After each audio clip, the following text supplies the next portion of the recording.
Welcome to Empires of Innovation. We're diving into the worlds of technology, education, impact, and more with the dynamic Ozan Sonmez. Ozan has an impressive background ranging from finance to environmental studies, but is most well known in the startup world as a mentor, accelerator builder, corporate innovator, and entrepreneurial educator. Throughout this podcast, Ozan will be pulling on his decades of experience living and working as an angel investor, program director, and more throughout the Middle East, United States, and his home country of Turkey. For this series, we're bringing it all together to talk about tech for a better tomorrow, where we question the impact that technology is making today, how to fund and grow more of this impact in the future, and how founders in this field of technology can make it all happen. So, let's jump into this episode. Welcome back. Happy New Year. We're recording in 2024 now, which is great. Yeah. We made it to another year. And to another episode to talk about everything related to startups, innovations, tech for a better tomorrow. We've already talked with you, Ozan Sonmez, about startups and innovative solutions. We've talked about funding for those innovative solutions, how founders can go about it, how we can work with VCs, investors to prioritize, better ideas for the future. Mm-hmm. And now we're going to be talking a little bit more about startups and talking about scaling. So that's going to be what our discussion is about today. Thanks so much for joining us again. Pleasure. Great. All right. So, of course, one of the hardest challenges for startups is growing and gaining traction and widespread adoption for their solution or solutions. I think this can probably be an even larger problem for startups who have an impactful mission where businesses or consumers also sort of have to adopt that impactful mentality to engage with the product or the solution that startup or provider is providing. So I think we're going to be talking about scaling solutions, innovative and impactful or not. And I think I want to kick off by asking a pretty broad question, but with someone with your expertise and your global experience, what would you say to how we can bridge the gap between innovative tech for good and their practical implementation on a global scale? So the big difficulty, we touched upon this a little bit before. Impact startups have to do different things at different scale than technology startups. So in technology startups, of course, for them it's important to be able to plan for scale as well. But impact startups need to also understand the dynamics of a customer segment or user segment in a more detailed way, in a more deeper way. Because people are people, problems are global, people are generally irrational anywhere. But even that irrationality is regionally focused. Even that irrationality is culturally biased. The difficulty for impact startups is always to spend a lot of time trying to figure out what are the differences in culture, in regulation. That's also same for startups, technology startups, and also different for business models. Most impact startups focus on local impact first, which is perfectly fine. Most technology startups, however, when they want to go to scale, they start thinking about scale very early on. That's not a luxury impact startups have. Impact startups have to focus on local impact, local culture, in order to have traction. Most of those impact startups will not survive unless they figure out how to solve a problem in a very limited domain and then scaled it geographically to different geographies. SDGs have 17 different items, and of course, each one of them has different challenges underneath them. But impact startups, especially that are trying to do something on education, which we discussed before, that are trying to do something on healthcare, that are trying to do something on women issues, that are trying to do something on environment, that one especially is very local. So it's very difficult for impact startups to scale. It's more difficult for impact startups to scale. And for technology startups, again, this is not a walk in the park for them either, but it is a little bit more challenging for impact startups, I should say. So, how do you approach startups? Because you're a mentor and you speak with so Mhm. many on a daily basis, on a weekly basis. How do you approach startups that haven't considered scaling yet? At what stage do you recommend technology startups to consider scaling, and what do you do when it comes to focused startups? So for technology startups, it's easier. At the end of the day, they have to have users, they have to have repeat customers, they have to have built a model, an economic model that would work if they choose to scale geographically or vertically in a different business sector. For them, the first priority is figuring out how to go to market in different industries, how to go to market in different countries. Even within the same country, they should be thinking about how to go to market in a different city. If we're talking about the US, US is not a unified market. If we're talking about Europe, Europe is not a unified market. So even if they're in US or in Europe, they can't just say, okay, I'm going to be a European star very easily. So they really need to understand um, the behavior of customers. And in order to understand that, marketing tests, go to market tests, partnership tests, those take time. So they should be able to spend that time to figure out what worked in one country will work in another country, will be repeatable in another country. Um, Operation wise, technology wise, it's usually easier because if you have a kind of core operation model, you can take it to somewhere else. Finding people is usually what takes time and what sometimes startups do wrong and then need to fix. But if the core model, core unit economics is working, then there's time to try different things. That's true for technology startups. So those who are able to tell me their go-to-market strategy that worked, how they're finding customers in their local market or local domestic industry, whichever they chose. If it's replicable, then small tests will do. For impact startups, it's usually very, very difficult because most impact startups start by relying on grants and donations. There are very few impact startups that I've seen over the years that truly start with a 100% commercial model. They usually start with a grant, they usually start with an award they got from a social focused competition, or they got from a donor, or they look for donors, individual donors, if it's not B2B donors. And of course, for any donor to feel sympathy or to even be eligible to give money to an impact startup, they will need to prove they are on the ground, they're providing local impact. Especially grant institutions, government institutions, they will not give you any money if you're just trying to figure out how to impact another geography, another population. So it's very national border oriented business when you're doing impact. And that's the challenging piece. Operations wise, it's more challenging because most impact startups are registered as not for profits in one domicile, and in order for them to operate in challenging environments, they are asked to get a regulation approval, regulatory approval, or they need to incorporate their structure in that domicile in order to be eligible to operate, in order to be eligible to ask for funding. And that also requires some time. So technology startups don't have that problem. They're a for-profit company. They can operate whenever they want. Taxes become an issue, but that's manageable. For impact startups, those kind of limitations and those kind of hurdles are also very important. That's why most startups are trying to choose different models of operation. They try to figure a for-profit company, which is easier to scale geographically, and then attach an impact measure to that for-profit company.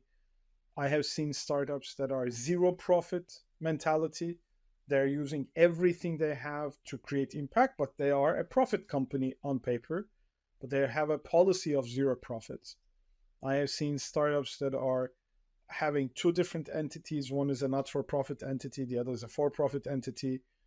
I have seen startups that are not-for-profit infrastructures, but underneath them they have economic impact for-profit institutions as subsidiaries. So social founders, impact founders need to think about these structures a lot. Some countries are able to accept B Corps for benefit corporations. That's a different structure of a corporation, but not all the countries allow it. So impact startups have a lot to think about when they want to scale in terms of operations, logistics, regulation, and infrastructure. For sure. It's not Uh, easy. It's way more complicated than just making a product and True, selling it to people, which is complicated in and of itself, of course. true, Don't true. don't lessen that impact there. But Absolutely.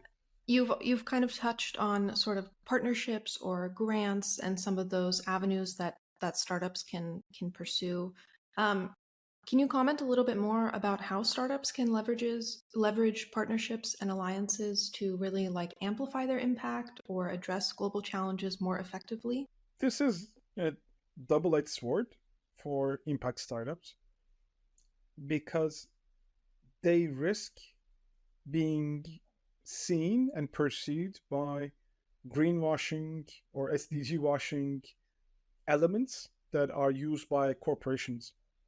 Um, a lot of multinational corporations have their foundations, their legacy foundations, from which they like to do social impact work.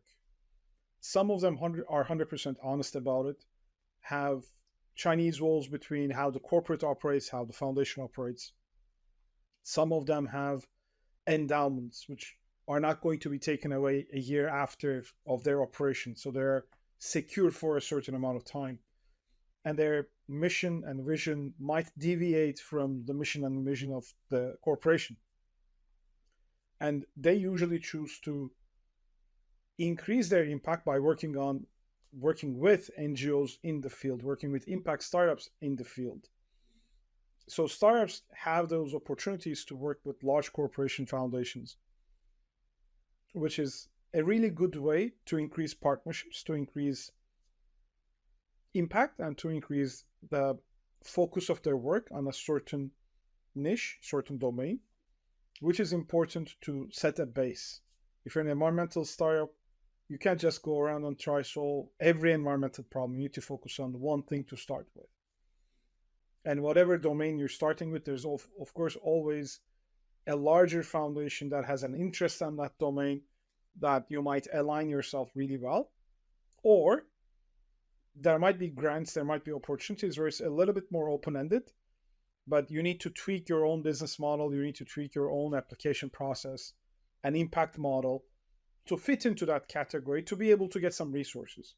So resource efficiency is very difficult for impact startups. Most of these impact startups are living on the edge because if they go corporate, if they go commercial path to become more sustainable, they become mostly ineligible for grants. If they choose a structure only eligible for grants, then it's very difficult for them to focus on commercial activities because they need to get the grant, fulfill the grant, and everything should be working towards it, which is usually not scalable. Grants give you room for operation excellency, but they usually don't allow you to invest in a product that you can commercialize afterwards. Grants are short term. Not very much of them are long term capacity building grants. It's like this year's grant are going to go to this much amount of money you apply, you get the money, you finish it in a year. And towards the end of the year, you start panicking because you have spent a lot of time in building that project and finishing it. Now, either the corporation foundation or the grant foundation or the government decisions or priorities change. Now you need to tweak it a little, do something else that you carry forward the human capacity, but usually don't carry forward the product itself. And that is a big issue with the technology founders, technology impact founders, because then they just need to feel they're chasing a ghost or chasing their shadow. And those are also very difficult when building partnerships, because partnerships want you to create a certain impact, and having 100% alignment with what you started as, focus to impact, might not be there. And this is where it gets tricky when impact technology impact startups or social entrepreneurs try and figure out how to do partnerships.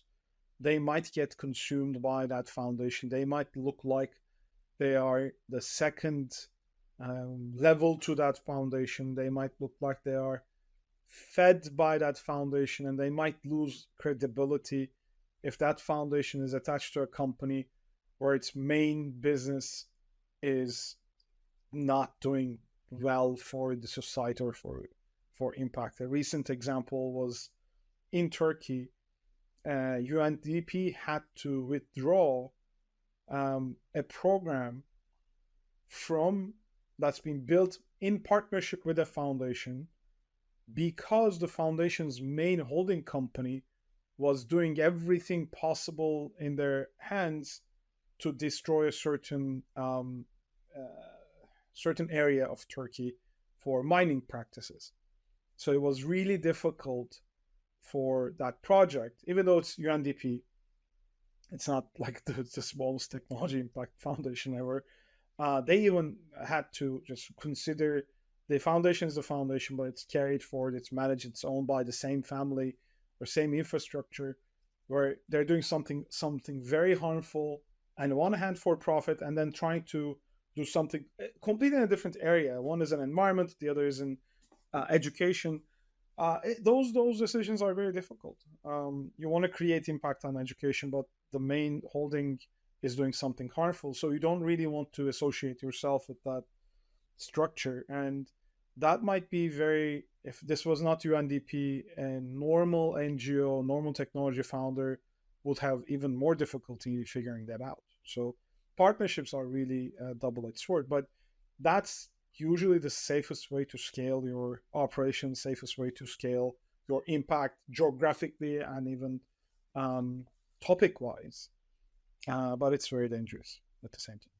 Yeah, for sure. I mean, there's also a lot of skepticism, I think, even in like just generally in the global north with all of these large corporations that always Rightly have so. this foundational Rightly so. offshoot, because it's like you look at what their primary business is and it's like, okay, pollution is involved, or Yeah, bad working practices are involved, and their foundation is trying to rectify the bad that they're causing. So really.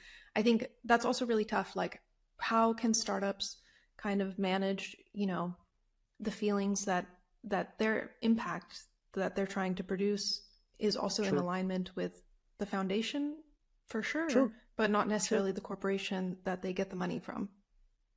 That's It's, yeah. really hard, especially when the resources are very limited. And this is when I advise founders to diversify resources. There is no other way to make a healthy organization than diversifying resources. They need to be able to understand what will be at stake.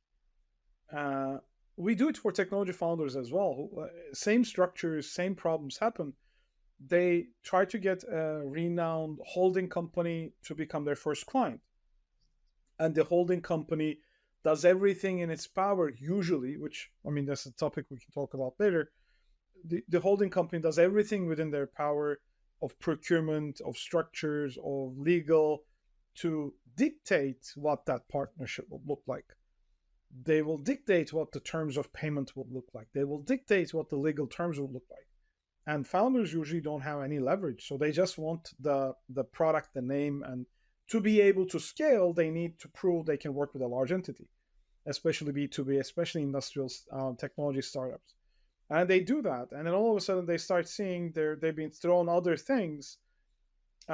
Yes, some of them are shiny projects, but it deviates them from the product mindset, but turns them into a third-party technology developer for a large holding company. And if they do not understand this risk, they get stuck with that holding company, not doing a product, but doing service, which is not scalable by default, or very hard to scale. Even services are scalable at one point, but they start getting sucked into this relationship and they got fed by this large entity, They can't find other resources to kind of break loose and do what they initially thought would do, which was a product company. Same structure happens. I mean, I choose not to name names, but holding companies or large entities who are selling something with sugar inside will fund everything possible on water preservation.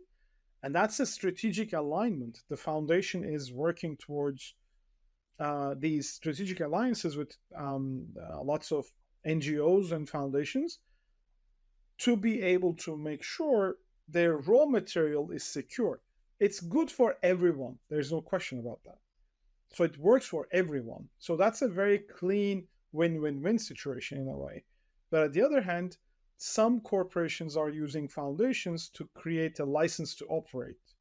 License to operate in the sense that license to infiltrate, like mining companies, especially when they want to do an operation or something else, destroying the earth basically for the sake of materials, then they start building schools, they start building social projects, they start funding things that have local underground impact, and they start hiring people from the local community.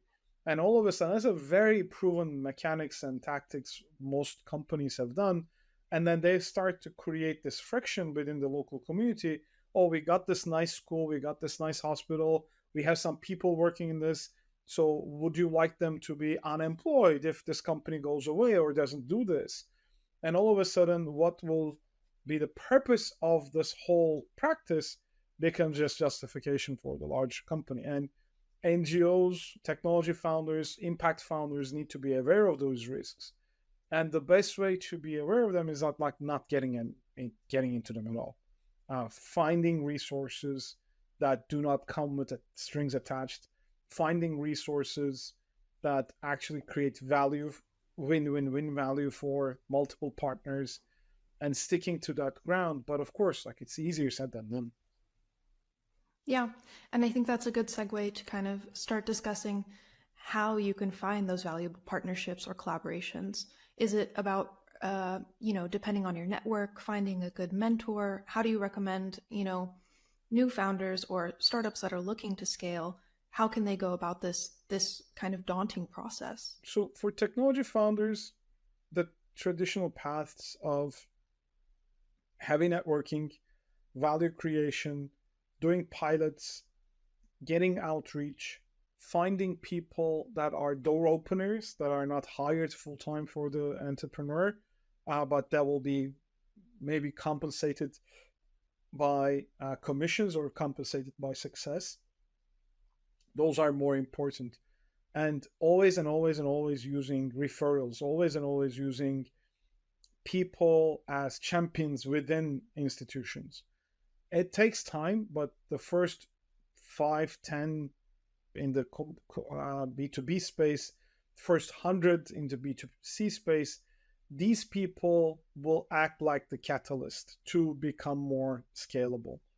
But founders need to be very mindful about those, especially technology founders, engineering oriented founders. Forget about these relationships. They feel like, oh, I will build a product, I'll just set it out, I'll do social media, I'll fundraise, I'll do marketing, I'll hire a salesperson. I don't need to deal with this thing called the consumer or the user. They are usually mistaken. Those 100 people are usually very, very, very influential in what the company will be able to achieve going forward. And there are proven practices that's doable, like having a clear value proposition, having a clear niche, starting with a benchmark, not going after large companies to begin with before it's the product sits well and the product does something tangible, even kind of delaying that conversations with investors until there's like positive unit economics that are going to be proven. Those are very important things for the technology founders. Of course, it's difficult geographically to do it, it's difficult to vertically to do it, but it takes time, but it's very doable.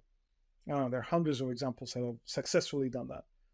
Impact founders, on the other hand, are the types of people who need to be much more careful, because their impact is at the core of things. So what they need to understand And sometimes this hurts a lot. They might want to create impact on one domain, which might be overcrowded.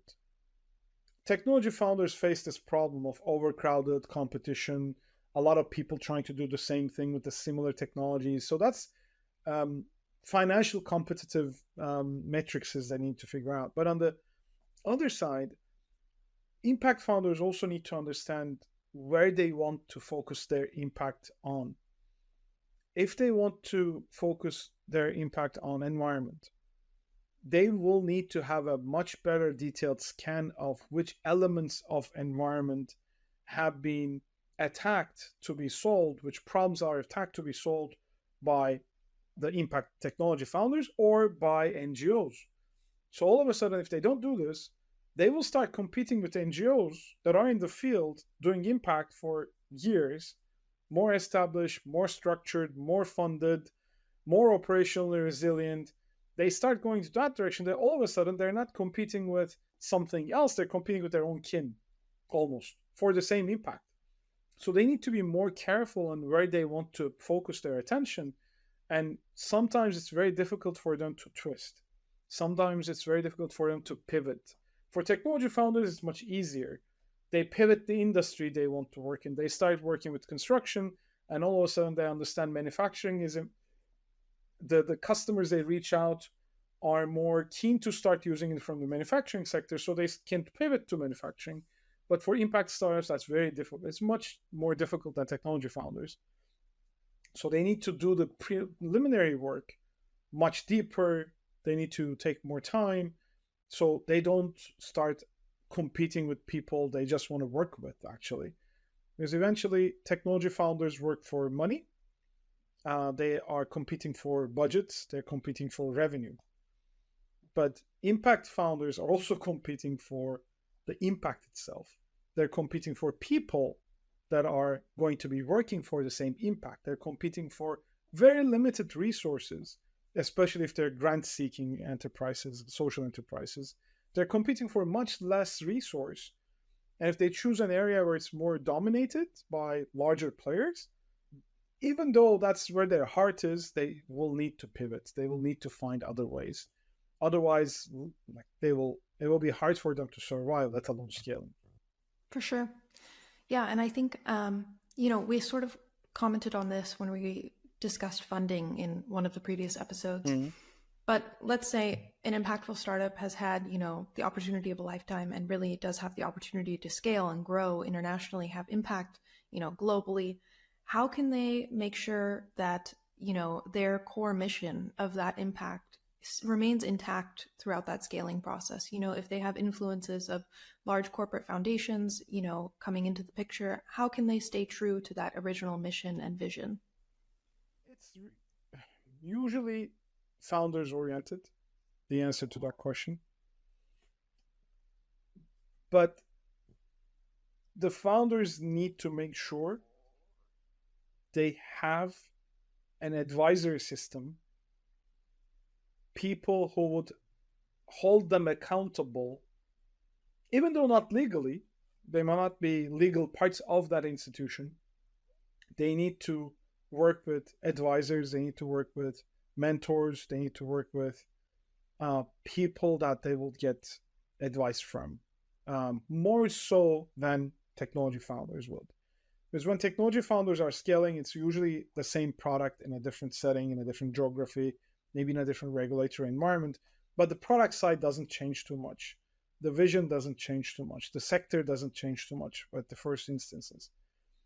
Technology founders also need to have good mentors, good advisors, people they will rely on to help them navigate growth, help them navigate new hiring, help them navigate new market access, help them navigate how to get more funding. But impact founders need to have that ingrained in their decision-making process. Because at the end of the day, it's harder for impact founders to resist some things if they got stuck on resources. They feel more responsible to survive. And I think that's one of the major differences. When technology founders fail, they fail at building a product, they fail at building a team, they fail at financially, they usually fail at this. If they got investments, investors lose money, but it's the investor's job to make investments, so they don't mind losing money. Founders take it seriously, especially when they need to downsize, fire people. It's really painful to commit 3 years, 4 years of your time and say it's not working and shut it off. But it is recoverable much easily if the founders have the right mindset, right support system. They can pick up, they can build something else. When it's the impact founders, their mission is almost like a life mission. Their customers, their beneficiaries are people who are having a different life, a more quality life. Environment is having a more positive growth. Things that are impacting becomes very near and dear to their hearts, more so than their customers of technology entrepreneurs. If a technology stops working, if company stops working or delivering a technology, yes, the users will be upset, but they can live on, they can move forward. But when an impact startup fails to deliver a product, to continue its operations, to stop working in a certain geography, to stop doing a certain technology, or to stop doing a certain operation, the perimeter of impact is much larger. That's why for the founders, it becomes more personal.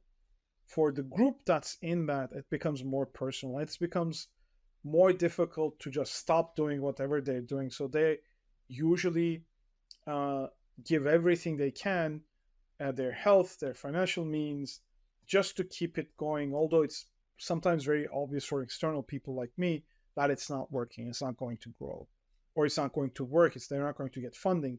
And if they rely on external funding, it's like they're giving the gun to somebody's hands, they're filling the gun with ammunition, they're getting the gun and putting it in their own head and waiting somebody to either shoot or not shoot. If they rely on external funding, sometimes this feels more stressful. Of course, fundraising for technology founders is also stressful. I'm not saying it's easy, but for impact founders, if they feel they let people down, they let the impact down.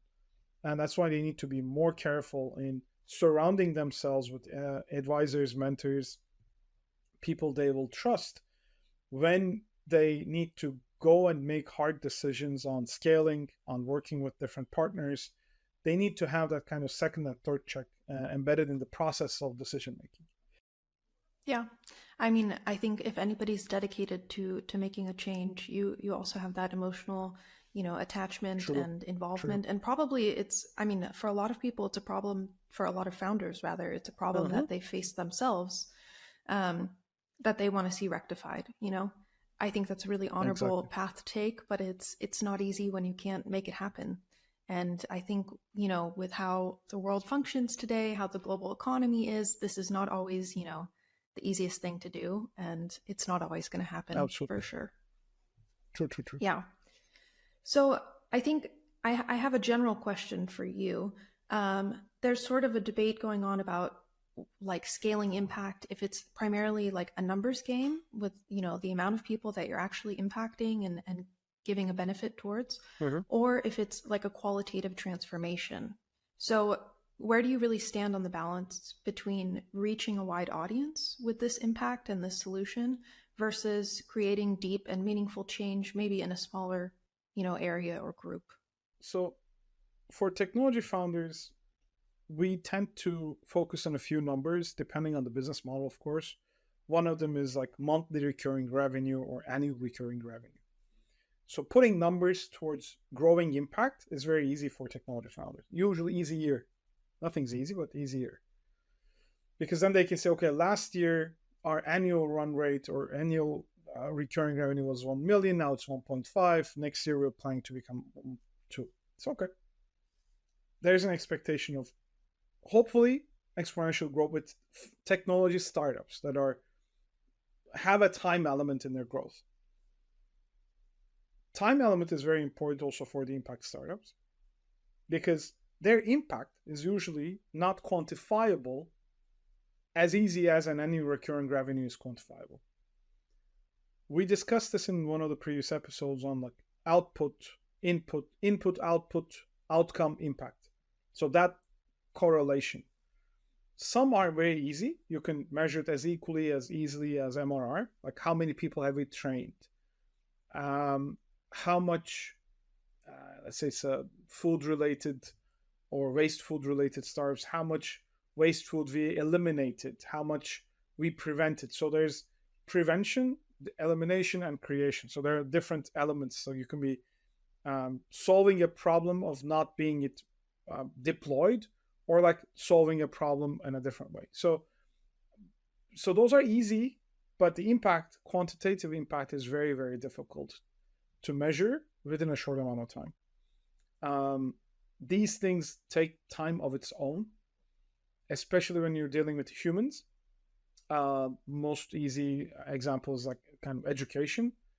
I will create a skills program for underemployed or undereducated populations. Okay. I will train people. I will fund them a little so they create their own enterprises, micro enterprises. Okay. So again, like we're not at the impact level, we're at the outcome or output level.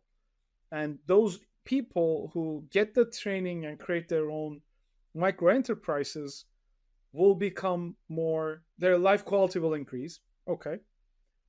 Once their life quality increases, they will need to spend less time sending their kids to work, and they'll send their kids to school. Okay. And those kids will learn, and then they will break the cycle of poverty. Okay. So the impact is breaking the cycle of poverty, but it takes maybe sometimes generation. There's the famous examples are, especially, I mean, I worked a lot with environment and waste related projects, and I invest in them. Zambalen, I think, if I'm not mistaken, like there's this group of people in Egypt that are waste collectors. They have a name. They have neighborhoods. They survive at that. So there was one person who was really focused on helping the children in those families. And the way she did it was very controversial, because she started providing young adults, kids under the age of 18, whose fundamental job is to help the family collect waste to be recycled. She started creating impact by giving safety gloves, by giving these people computer lessons, so they start figuring out, they accumulate how much they're collecting, they start drawing routes on which are more efficient. So from the outside, it seems like she is giving them more resources, so they still keep on becoming waste collectors. And that's a big controversy. It's like, oh, there's our kids should not be in school, should be in school, should not be on the street. So why are you making these people do waste recycling documentation on computers, or giving them safety gloves, or giving them equipment so they collect better? And her argument was really strong, and I was really, those are one of the few things that I remember in the social entrepreneurship scene that kind of pushed me into that domain.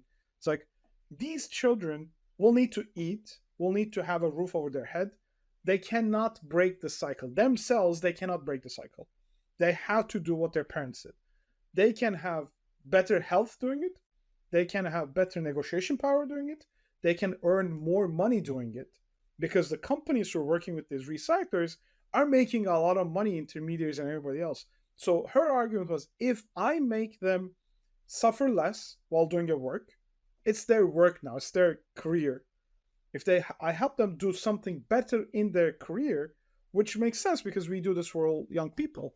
We try to make them better in their career. We try to give them resources so they become better at doing what they're doing, make more money, be more safe and healthy, etc., etc. And if they make more money, if they have access money, supply money, they're not going to survive. They're going to build, accumulate wealth. They're going to accumulate infrastructure. They're going to accumulate know-how, information.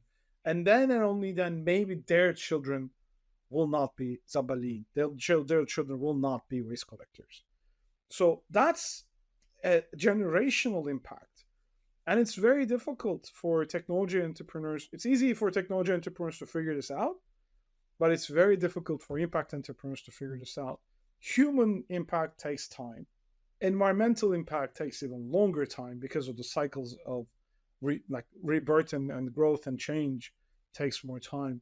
So technology founders have the easy route on that one, but impact founders will take it really to their heart when they need to quantify impact, but there's nothing here. Like they can sell the impact in the future. They also have to be very careful in doing that. Yeah, that's a perfect example for how to how to think about this and what the difference really is between a regular old technology startup and what a lot of people are trying to do with impact. I think Yeah, that's a exactly. beautiful story. I'm definitely going to link into that because I Yeah, haven't heard of that, but I have a soft spot for waste projects as well. So yeah, that's really interesting. I think to really kind of close out this, in my opinion, very thorough conversation about scaling and the differences that are out there between startups.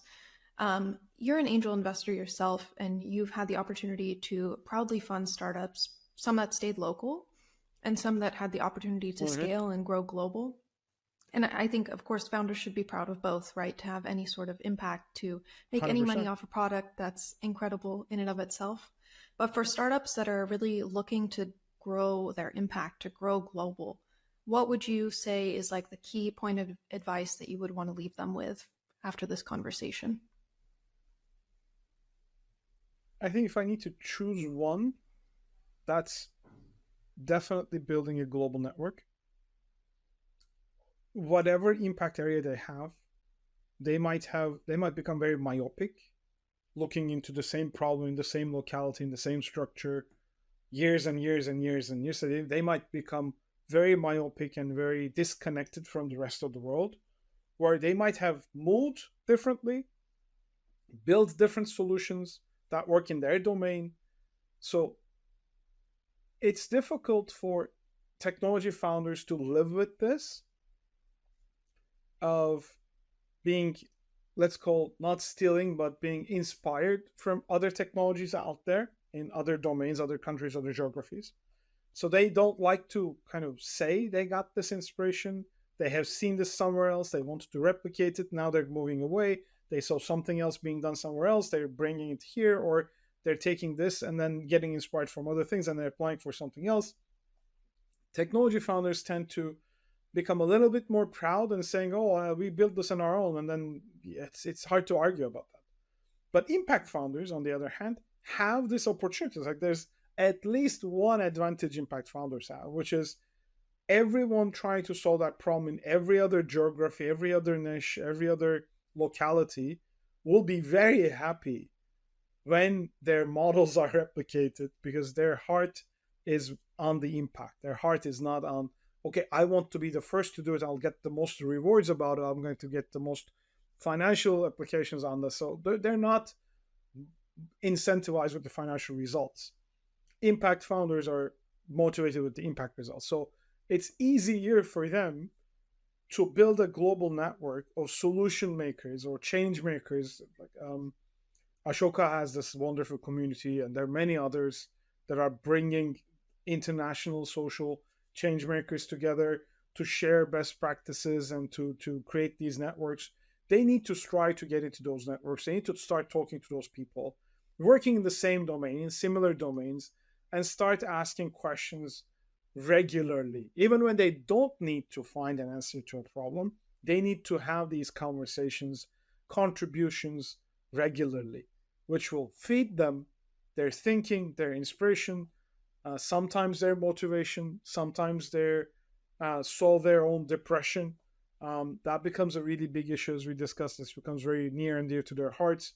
So they should build global networks of people who they can bounce back ideas, learn from, literally imitate the crap out of everything they're doing with joy and with pride. Everybody will be very happy if you go and say, "I want to do what you did here. Tell me how to do it." Hardly ever they'll get a no answer saying, "Oh, I can't share you how we did it because we want to get into your geography and make more money with our technology and solution." It doesn't usually happen that way. With technology founders, are of course, like, what the heck, would be probably the right answer, and they might be in even legal trouble for even asking that.